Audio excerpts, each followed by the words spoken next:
Hi everyone, Meteorologist Emery here in the Fox 19 First Alert Streaming Center here on this beautiful Friday evening. Hopefully you had a fantastic Friday here to end the work week on a pleasant note. Meteorologist Emery here, filling in for Chief Meteorologist Steve Horstmeyer. And we've updated the forecast a little bit. We do have some warmer conditions heading into next week, and it does look pretty dry throughout Blink weekend here in Cincinnati.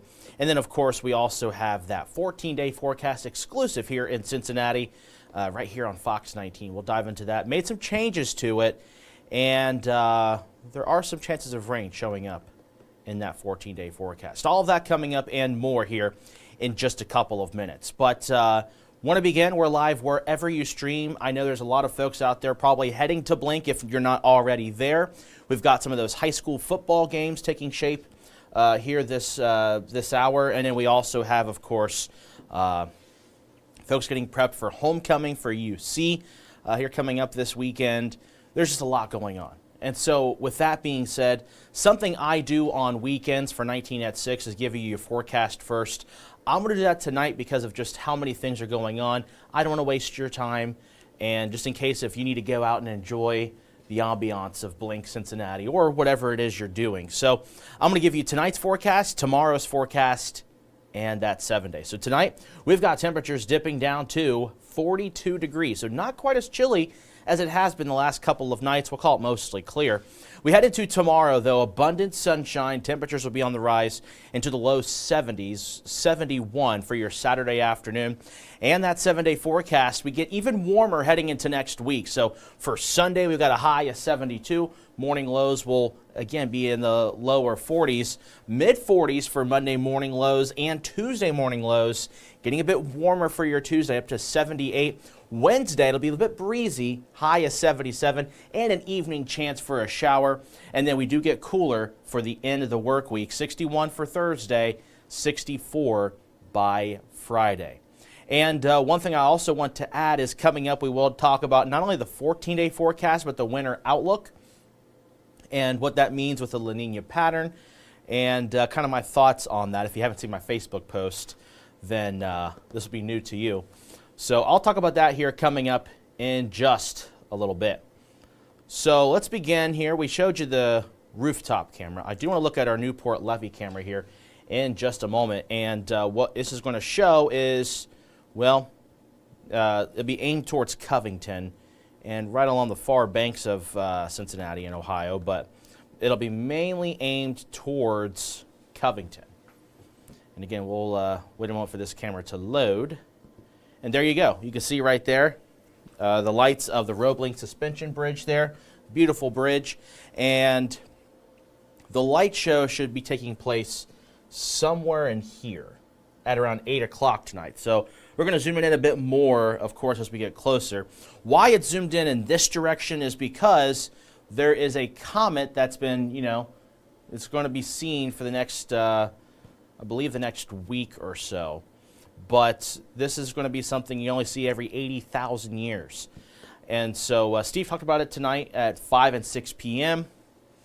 But this thing should be coming in, if you look to the west, I believe it's the west-northwest, if I'm not mistaken, just slightly northwest, but mainly west. And it should be somewhere in here going into beginning around 8:15, I believe, or 8:20. We have it also aimed on our Turfway Park to aim in that direction to see if we could possibly see it.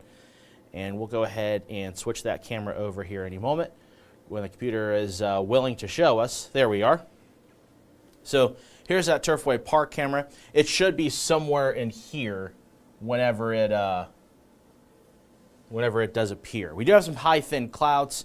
Might be a slight obstruction, but not enough to not go out and try to make an attempt of taking a photo of that. So again, that's our Turfway Park camera. Beautiful shot there, looking towards the CVG, the southern part of CVG, that is. And so now take a look at our Fox 19 tower camera located in Fairmount, and I had the lighting turned a little bit too low, I think. But you could see some of the cool colors from Blink over at Paycor. They've got some cool lighting taking place around that, and also towards the Andrew J. Brady Music Center and the Black Music Walk of Fame. And then, of course, the Duke Energy Convention Center, all lit up for Blink. Again, it's my fault. I turned the lighting down, the iris down a little bit too much on our tower cameras. That's my apologies. Looking out at our Mount Auburn camera, this one not as exciting as the other cameras, but still a cool, beautiful view nonetheless, looking towards Walnut Hills, as this one also takes a minute to load.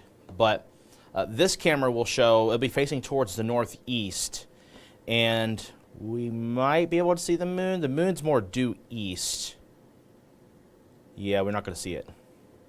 So it's still pretty bright, but the supermoon, the full moon, that has passed now, but you'll still have a beautiful bright moon to help guide you tonight if you're stumbling along the banks late tonight into early Saturday morning, if you're choosing to do that, of course. But 63 degrees right now. And let's take a look at our Clovernut Country Club camera. This is also a beautiful view, and nice and peaceful here for our Friday evening. Take a look at radar here real quick. Composite radar, of course, is quiet here across the tri-state. Just a few of those high, thin clouds, but nothing more than that. And we'll see if it's going to load. There we are. So just a few high, thin clouds, but nothing more than that. And we'll widen this out to show you that the closest area of rain is all the way out towards central Kansas and Nebraska. And that ain't coming our direction. In fact, it's zipping up north. Reason why it's going north is because, well, if you look at the clouds, the cloud movement can give you a really good idea of the synoptic pattern or the large-scale weather pattern taking place. So note that you've got these clouds here moving this way, right here. It's kind of hard to see the bottom of the monitor probably for you folks tuning in. You got these clouds generally moving in this direction, and you've got these clouds moving in this direction. If you know your basic meteorology, high pressure spins like a clock. So right here is your area of high pressure. And it's also noted there's not a lot of cloud cover. That's another good indicator of where high pressure is. Not as much cloud cover, that is. So we've got this big area of high pressure. It's going to allow for temperatures to really warm up this weekend as highs break into the 70s. And as that high moves east, it's going to bring us some more southerly flow, which will really warm things up going into the middle of next week. So the system you're seeing right now in the Rockies is not going to impact us. It's just going to zip up north going into the weekend. So that's a look at radar and satellite right now. We'll dive into our almanac and go into some of the events taking place this weekend. Of course, Blink is a big one, but we've got other events taking shape, and we'll talk about those here in just a moment. But first, let's take a look at our Facebook comments, both on the Fox 19 Facebook page as well as my Facebook page at Ethan Emery WX. So we'll begin here. Hey, we got our first comment on the Fox 19 Facebook page from our buddy Jeff. Jeff says, hi, hope you had a good day. Can we get a camera here from Hillsboro? That would be wonderful. Our engineering team is working extremely hard on a lot of different projects. We've got a multifaceted crew of just the number of things we got going on behind the scenes. I have pitched this before. We need somebody or a place that would allow us to have a camera in Hillsboro. And then, how's the network connectivity? Is there going to be a camera that we supply, or will they supply? There's a lot of logistics involved with that. But, hey, I've pitched it before.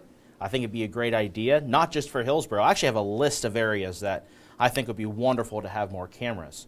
Another location I think would be really valuable is Maysville. Maysville, Georgetown, or Mount Orab, either or. I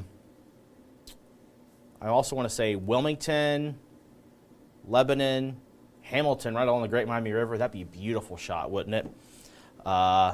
Connorsville, Brookville Lake. That would be fabulous to be able to see that. So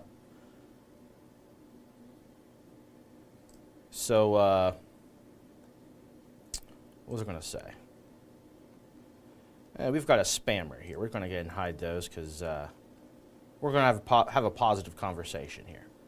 So there's a lot of locations. So if you're watching right now, if you have any location that you want to recommend for where we could potentially have a weather camera, let us know. You can comment here on the Facebook page. You can email me, ethan.emery@fox19now.com. That's E-M-E-R-Y, not O-R-Y, Emery, like the Emery Theater or the Emery Park. So you can email us, let us know if you want any cameras in your neck of the woods. Good to have some feedback to allow our management know what you all want. Darla, good evening. Hope you had a great day. I think it'd be great to have a camera in the Aurora area. Again, it's kind of the limitations of what our engineering staff can do. I mean, like I said, huge respect for our engineering department. They do a lot of hard work that kind of goes, it doesn't go unnoticed, but you don't often hear or see from it from very many people. So hats off to them for all the things that they do. In fact, they're going to be here working over the weekend on a couple of things. But Aurora, that was actually another place on my list. It was either Aurora or Rising Sun. It was somewhere there towards Ohio, Dearborn County area. Lawrenceburg, another spot too, would be nice. There's quite a list of places that we could really benefit from, not just us, but also you as well, to be able to see, kind of highlight some of the beautiful communities we have here in the Fox 19 Now viewing area. So that's the Fox 19 Facebook page. We'll take a pause there, and we'll look up my Facebook page at Ethan Emery WX. And oh no, it is not. Well, I thought we were live on my Facebook page. Apparently, technology doesn't want me to be on there. So what we're going to do is I'm going to share this Facebook Live on my Facebook page. Okay. So I'll check out those comments later if there are any. So thank you, Darla. Thank you, Jeff, for chiming in. And we're going to go ahead and continue onward with our forecast. So, again, beautiful evening out there. Today was wonderful to get outside. Whatever it is you were wanting to do outside, you could do it with ease, because today's high temperature was all the way up to 67 degrees, which is on par for mid-October. So if you think it's chilly, well, this is just the time of year where temperatures begin to drastically drop because of the sun angle. This time of year, you're getting less and less daytime heating. And then morning lows, not bad either, 41 degrees. Not as bad as it has been the last couple of mornings. And by the way, we are done with frost advisories or freeze warnings. Reason why is because the University of Kentucky is the Department of Agriculture has, or the, I think it's not the Department of Agriculture, it is the, my mind's drawing a blank. But anyway, people in agriculture with the University of Kentucky have determined that the growing season has ended in the Ohio Valley region. Makes sense because of how dry it was, and in the fact that we did get a couple of nights where temperatures did dip down near or just below freezing. So there's going to be no more frost advisories or freeze watches or warnings here in the tri-state at this point going forward. That being said, we're not seeing chances of frost really in the next several days. Now tonight, a couple of rural areas might see some frost, but we're on a warming trend, no doubt, going forward here. So looking at temperatures right now, we've got temperatures currently in the 50s for a lot of spots. 55 in Batesville, 58 in Middletown, 55 also towards Harrison, and then 57 at the Lunken Airport, 59 down into Falmouth. Still the low 60s towards downtown, and then also at CVG at 63. 61 into Batavia, 61 in Wilmington, and then 63 up there in central Warren County in Lebanon. Beautiful little community up there. And dew points, the measure the moisture in the air, you guessed it, it's pretty dry. And the winds out there are pretty cooperative, fairly light, less than 5-mile-per-hour winds being reported for most of the tri-state. So let's take a look at the blink forecast, if we can. So yeah, right now it's 7 o'clock, of course. 62 degrees. That's about what CVG is. 9 o'clock, 52. By 11 o'clock, 46. So clear skies, quiet conditions. If you're heading out to Blink, should be no issues for you weather-wise going in tonight. Maybe the only issue would be, holding your jacket for a little bit before you put it on if you aren't putting it on already. And then late tonight, we're going to see those temperatures fall down into the lower 40s. I have 42 the overnight low in Cincinnati. I would not be surprised if a lot of rural areas could get into the 30s, say Middletown, Lebanon, maybe Wilmington, Falmouth, Maysville. Those areas like that, even into Batesville, really, could see temperatures fall down into maybe the upper 30s. But I don't foresee a widespread frost event so much as the previous mornings have been. But tonight, we got a low of 42. And then tomorrow, a lot of sunshine, warming up into the low 70s. Great for a lot of those outdoor activities. Of course, we'll begin with UC. It's homecoming for them, noon at Nippert, and tailgating for that, upper 40s, low 50s. Kickoff at noon will be 62 degrees, and by halftime, it'll be 69 degrees. And again, a lot of sunshine. Of course, we get the homecoming parade. You've got all the things going on with that taking place. Weather looks to be very cooperative as the Arizona State Sun Devils come to town. And then a game that Steve and I have been kind of going back and forth on is the Battle of the Bricks up in Miami. Now, I made this graphic, so I'm not a hater, but I am going to support my alum, the Bobcats. Steve went to Miami, if you didn't know. But that game is at 3:30 over at Yager Stadium. So tailgating for that will be in the low 60s. Kickoff, 69 degrees, and by halftime, we'll be breaking into those low 70s. So looking really nice and pleasant for some action taking place up in Oxford. So should be a fun game. Go Bobcats. So, as I mentioned, not a hater, but got to root for my team. And then, of course, Sunday, if you're traveling, Cleveland got a game with the Bengals facing off against Cleveland for the Battle of Ohio.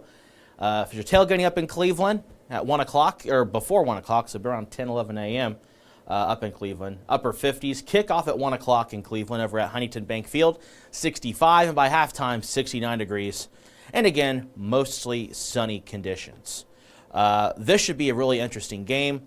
As the Bengals flagship station, of course, we have a lot of coverage on this coming up this weekend. Tonight, of course, with the final quarter, so a lot of it's going to be focused on all the high school sports taking place tonight.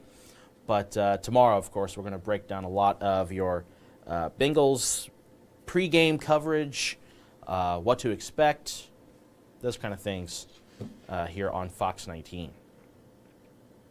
And there are a lot of other events, too. In fact, let me try to highlight a couple of those. So, got the Renaissance Festival. That is... the theme is Feast of Fools. I made this graphic last week. I forgot what the theme was. But temperatures will be in the low 70s for that during the daytime hours. We've also got a lot of fall-themed festivals going on. The Weber Family Pumpkin Festival over in Harrison. Of course, the forecast for all of these are going to be about the same. Low 70s with sunshine. We also have up in Waynesville the Fall Fest. They're on Ohio Route 73 in Waynesville. I got some family up that way on my mom's side. Beautiful little community up that way. So, again, a lot of sunshine, looking really, really nice this weekend. And, of course, it's fall. You got to have the pumpkins. Pumpkin Festival, the Vote Farm over in Batesville, Indiana. Looking at nice conditions for that, too, up there in northern Ripley County. So, that's some of the events. Hey, we got another event. I also made this graphic last week. So this is Making Strides Against Breast Cancer, Saturday morning from 8:30 to 11 a.m. over at Yateman's Cove. Again, a little chilly, 42 degrees. It's not as cold as it has been, but definitely on the chilly side, 42. By 9 a.m., 43. 10 a.m., 50 degrees. And so we're looking at a fairly good running conditions, of course, for a good cause with the American Cancer Society and Making Strides. Trying to look at, make sure I got all the other events that we can cover.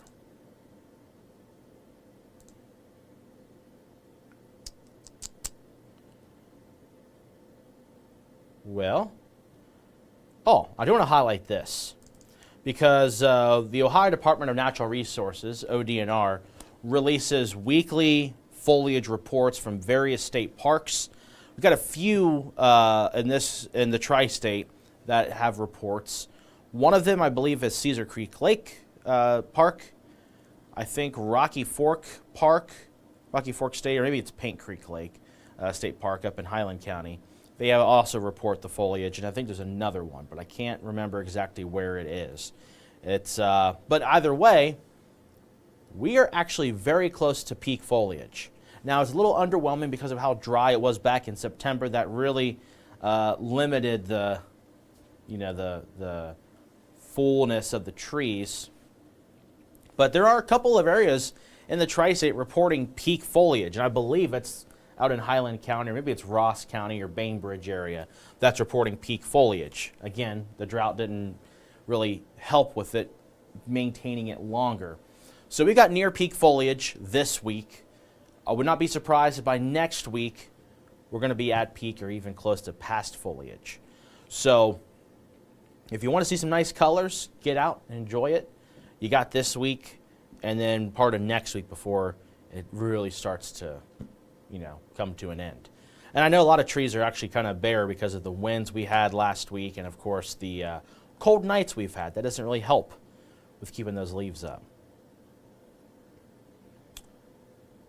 All right, we'll go ahead and continue forward here with our forecast model and then look at winds, looking at some other breezy conditions coming up in the 7-day forecast.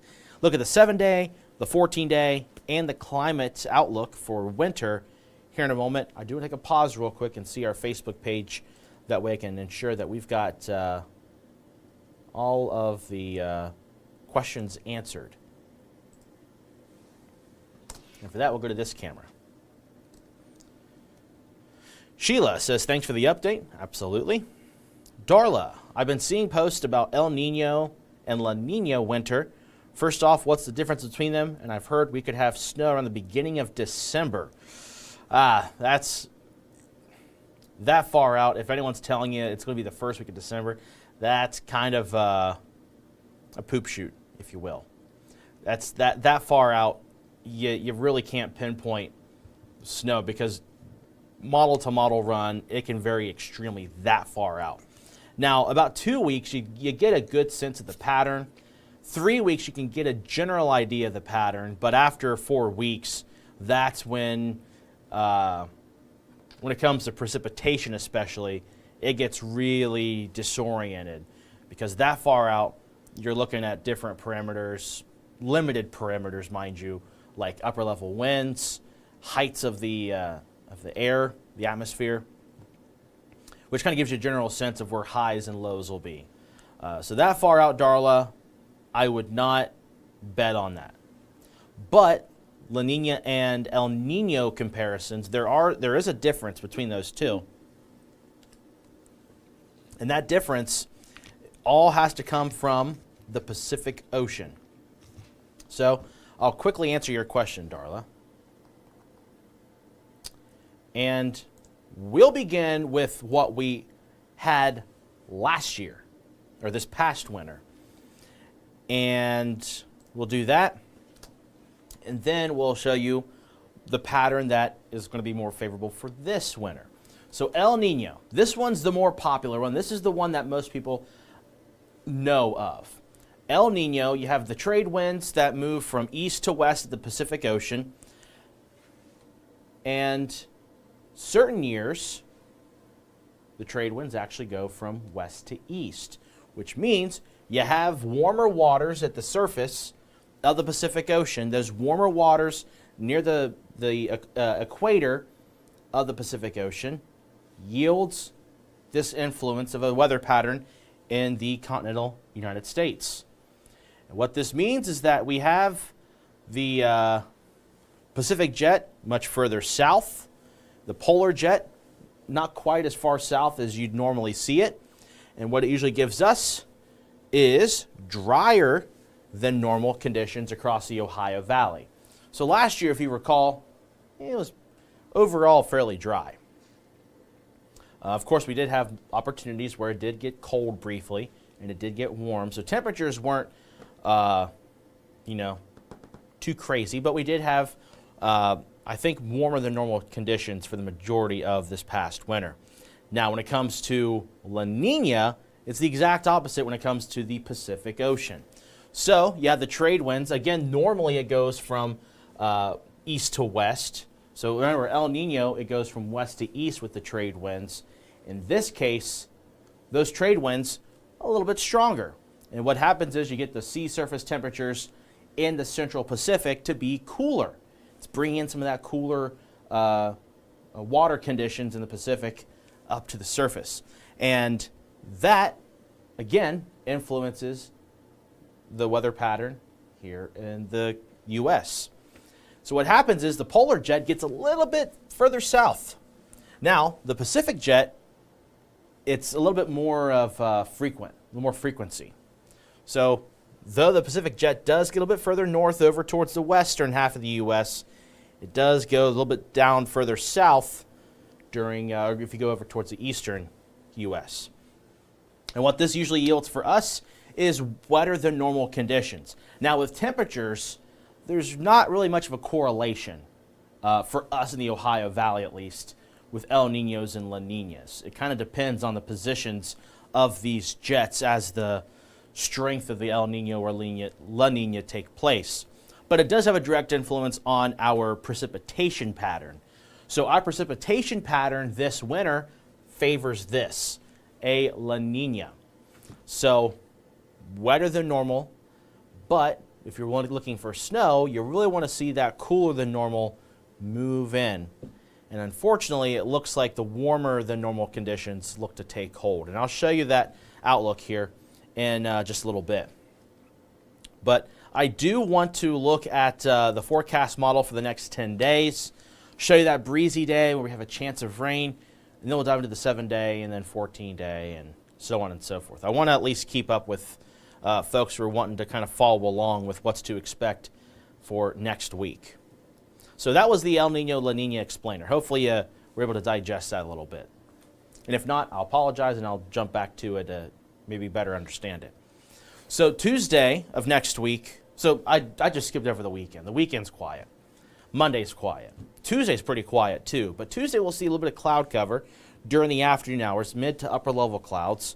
And then we go into Tuesday night into Wednesday. That was a really weak warm front. Not a super strong one, but it's just going to bring in cloud cover. This model tries to bring in some rain chances. I don't buy it. It's going to be pretty warm and dry. And as that front moves through, there's just not a lot of oomph to it. It's just going to bring in some warmer conditions and cloud cover. But we go into Wednesday, we got a cold front. This is a pretty strong cold front for Wednesday, late afternoon and evening. So this is Wednesday after sunset. Notice this front. Pretty well-defined front. And this front does swing its way to the tri-state and does bring us some opportunities for some rain showers on Wednesday. No, I don't see anything risk of strong or severe storms. In fact, I don't see much of the chance of thunder. There could be some rumbles of thunder, but it looks like mainly just a rain event and breezy winds. We go into Thursday, October 24th. It dries out. In fact, we got a lot of sunshine that day. Friday, the 25th, we're getting some cloud cover moving in. And again, this model tries to bring in some rain chances. I think we're going to be dry. This is what we call a short wave, or just think of it as a mid to upper level of the atmosphere front. It's not as strong as a surface front, but it still has some cloud cover with it. It can bring in some rain chances, though it's often limited compared to that of a front. So I think we're not going to see much in the way of rain from this because the dry air, the dry slot from this is going to be, I think, a little bit too much for this to handle. So Friday the 25th, the 26th, and the 27th, I think look dry. But the next week, or the following week rather, going into the very last days of October into November, I do see changes in the weather pattern, which does yield more rain opportunities and cooler conditions. We'll show you that in the 14-day forecast here in just a second. So again, wind gusts, not an issue this weekend, looking pretty light with the winds, even into Monday and Tuesday. But we go into Wednesday. Wednesday, we're looking at wind gusts in the morning, close to 20 miles per hour. Wednesday lunch hour, early afternoon, 25 to 30 miles per hour. As the front moves through, could we see a gust of around 35? Not out of the question. So breezy conditions are expected now for Wednesday, primarily Wednesday midday through the afternoon and Wednesday night. But then by Thursday, so if Thursday you got the kids at the bus stop, you're going into work, I think the winds will begin to die down at that point. So that is what we're looking at for Wednesday. And when it comes to rain, the rain amounts don't look really significant. I think, if anything, generally less than 1/10 of an inch of rain with that frontal system moving through. So here's the 7-day forecast. And what I'll do is I'll put this in full view. That way you can see it yourself. Got a high of 71 Saturday, 72 Sunday, mid-70s for your Monday with a morning low of 45. We head into Tuesday up to 78, and then Wednesday breezy and warm and a chance for a few showers into the evening hours. A high of 77. Thursday 61, sunny and cooler. Friday mostly sunny and 64. So that is the 7-day forecast, and let's go beyond the 7-day forecast. So this goes all the way through the first day of November. We'll look over here first. The 26th of October, the 27th of October, we're seeing a rebound of temperatures pretty quickly back in the 70s. So the 26th, high of 70. Sunday the 27th, 74. 73 for the 28th. And then we begin to see the beginning of a pattern shift. So some rain chances showing up for the 29th and 30th. This has been kind of consistent over the last several days with the models. Now, I know a couple weeks ago I was pointing at the 26th and 27th, the weekend, but it's slowed down a little bit. It happens. So now it's pushed back a little bit towards the 29th and 30th. We're going to begin to see more cloud cover, small chances of rain. Nothing that looks too significant, but unfortunately, Halloween right now does have some chances of rain. High of 65, lows in the mid-40s. Friday 64, so November 1st down to 64, along with some chances of rain. Now, I want to preface this. This will change. But if you're going to ask me, I'm going to tell you the answer that I've seen. If you're going to ask about chances of rain for Halloween trick-or-treat night, I think it looks dry. I say that because the rain chances right now look to be Wednesday night and then through the halfway of the day on Thursday. So Thursday, late afternoon and evening, does look dry going into Thursday night before more rain arrives on Friday morning. Now again, that will change. That's very far out. I'm just telling you that that's what I've seen right now in the models, but timing that far out, take it with a grain of salt. And then we'll look at the 14-day forecast in total view with the average line with it. That way you can kind of see what to expect with what is normal. If it's warmer than normal, cooler than normal, and as you guessed, it's warmer than normal, aside from maybe a couple of days. Next Thursday and Friday, really, we're going to be near to below normal. Otherwise, temperatures in the afternoons will be well above normal for this time of the year, and then morning lows generally will be above normal. So that is your 7-day plus, giving you all 14 days. And then we'll take a look at the winter outlook here in just a moment. So again, I'll take a pause to look at some comments and questions on our Facebook page. Susan says, good evening. Susan says they haven't seen any foliage. Sorry to hear that. Yeah, some of the leaves are changing color pretty well, while others not so much. I will admit this year's foliage, it is happening, but the colors just aren't as vibrant. It was too dry back in September, and with how warm it's been, and then we drastically had these cool nights, it's kind of a challenge for some of those leaves. And I'm sure some of those catawba trees are, those big leaves are probably all fallen down after the chilly nights we've had. And that can be a problem for those of you who mow. I know those things can be pretty thick, those leaves. Betty says hello.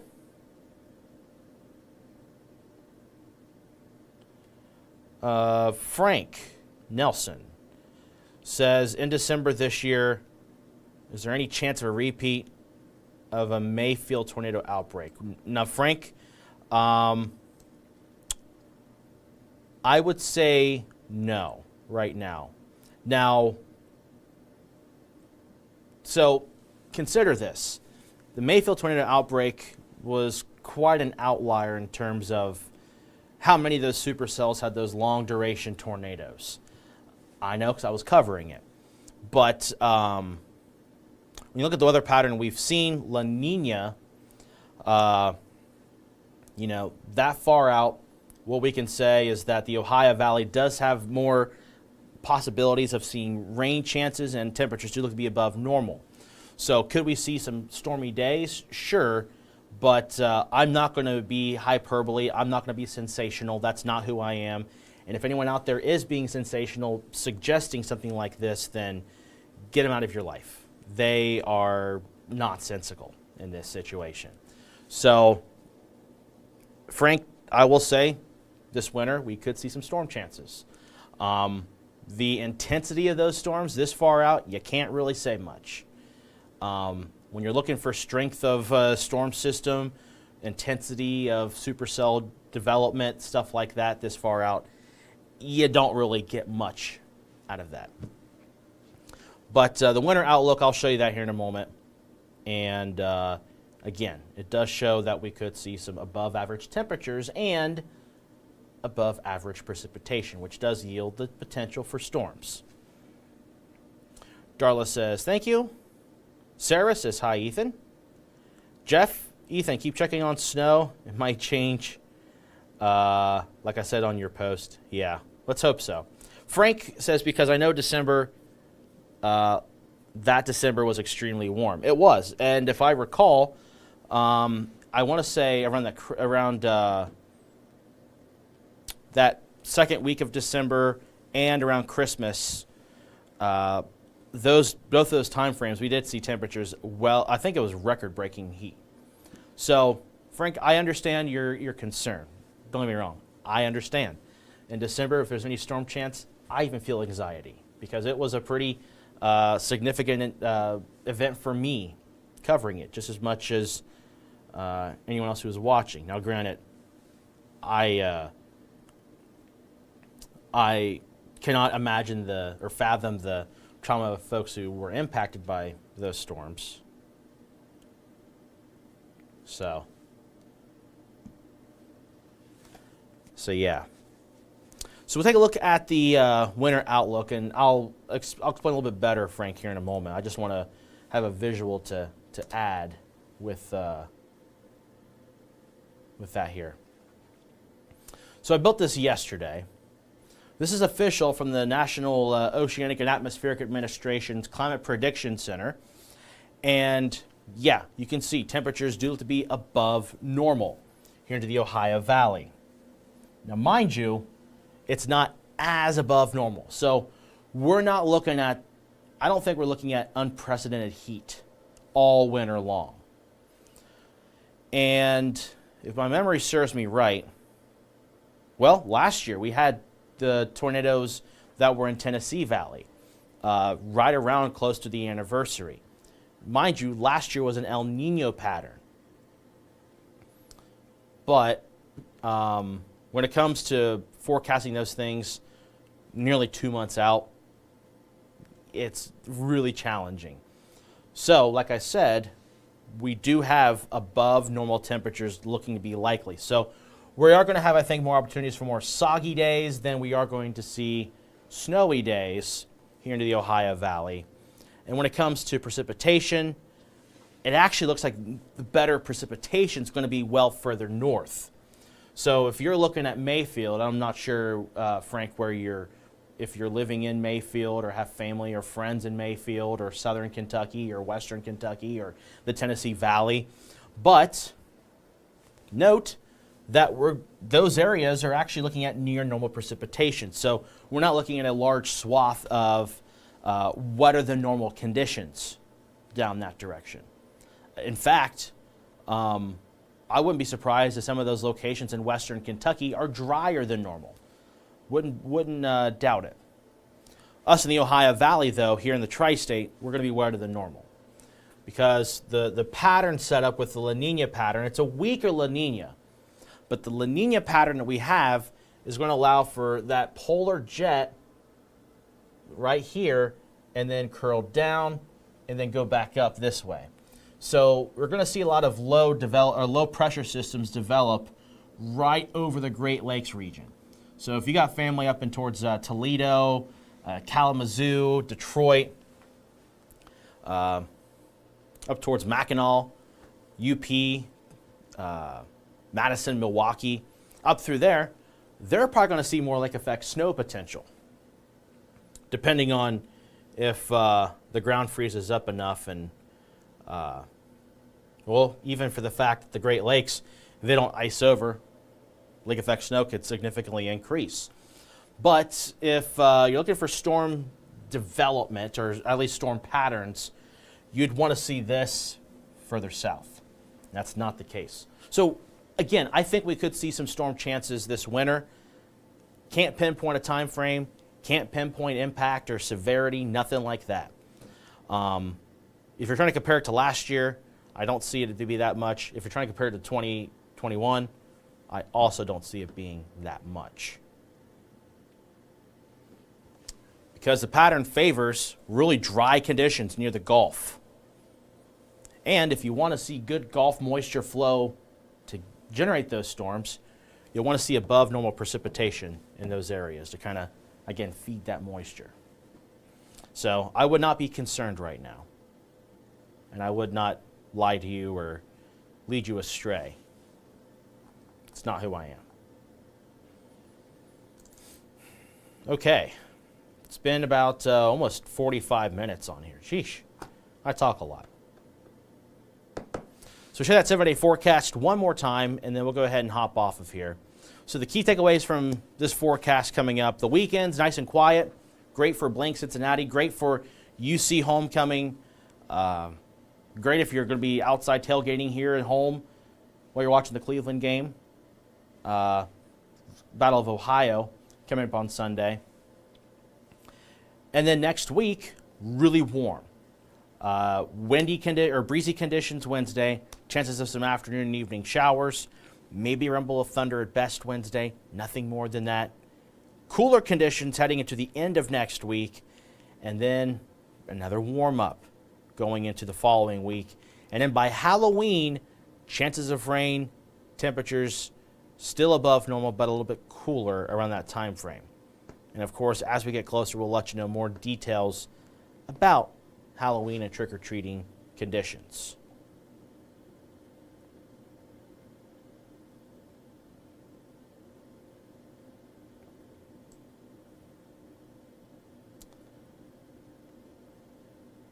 Got a couple comments here. Jeff saying, trying to spend a Christmas in New York this year. Hopefully they get snow. Well, let's look back on that winter outlook. Don't know part of New York, if you're saying New York City or New York State. But as I mentioned, the Great Lakes region does have better odds of seeing, well, above normal precipitation. Better odds than here in the tri-state. And so if you're in western New York, maybe towards upper New York, you might be able to see some snow. I would say especially getting towards late winter, early spring. That's when lake effect really begins to take shape around that time frame. And Matt says, it's mine, snow by February. Yeah. We'll have some opportunities of snow this winter, I think, for sure. But I don't suspect it to be as much as our normal. Our average seasonal snowfall, or I guess the entire year snowfall, is about 23.3 inches. I did this calculation yesterday, and the last 5 years, only 1 year we've seen more snow than that, and that was in 2020. The December 2020, January and February of 2021. And that February, we had an anomaly. We had almost 22 inches of snow just in that month. And I remember that. That was really cold. I think we had, when I was at the time working in Bowling Green, we had, I want to say, 3 inches of sleet in one of those events. I think we had a few inches of snow the week after, and that was cold. I think we had a high of 16 one of those days. In southern Kentucky, that's really, really cold. But, yeah, other than that year, it's been not a lot of snow. Kind of disappointing. Frank said, had friends that went through that tornado. Yeah, I'm sorry to hear that. Hopefully they're okay. And then Frank saying it's good news. At least it's going to be dry. Might be wet, but you can deal with that. Yeah, like I said, this far out, I would not be concerned at this time. The pattern, though we could see opportunities for storms here and there, I'm not really concerned right now at all for anything like that setting up. Because, again, when it comes to storm forecasting, especially months out, all you can say is, hey, does it look to be active or not active? And active could just mean rain chances every day. If you're looking for better storm chances, you got to get a little bit closer.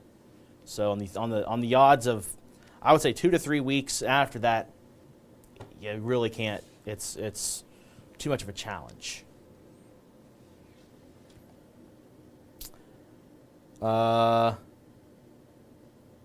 Matt says might rain on Thanksgiving and 60 degrees on Christmas Day.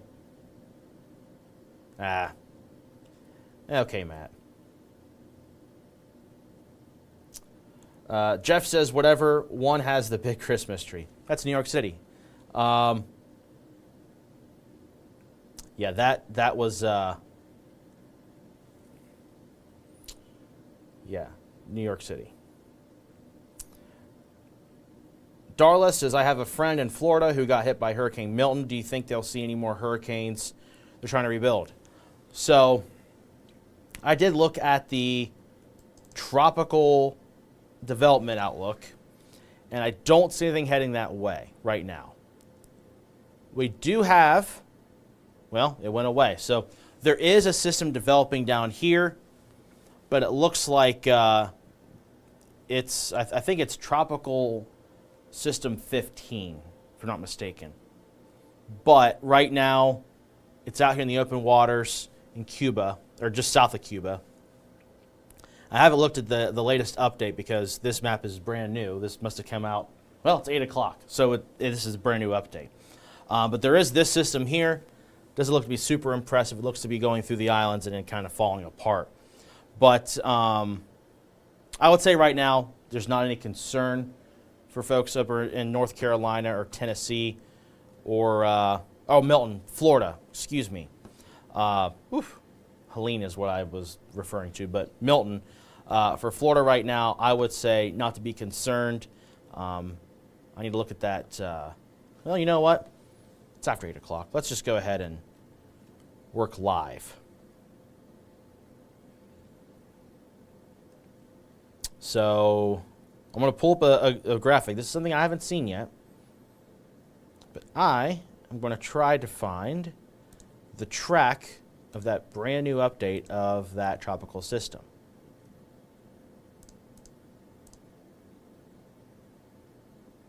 So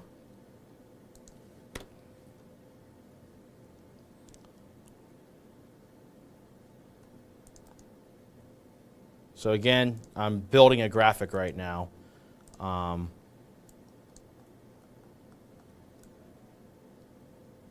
Just going to put it right here.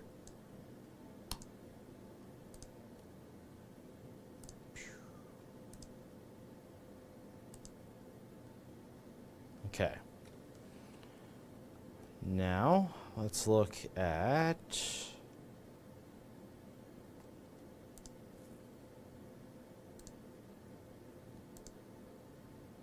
Yep. So Florida's fine. So this is that track. It's just going right into Mexico, and it barely even becomes a tropical storm going into this weekend. So not concerned for Florida for any kind of tropical systems, but I wanted to double check that since you asked and since it updated. Because again, I don't want to lead you astray. That's not what I do.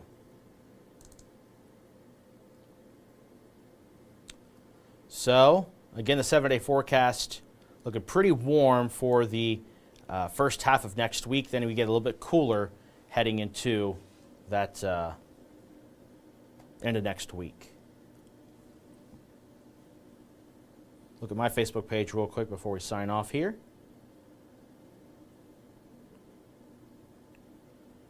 Well, no comments there.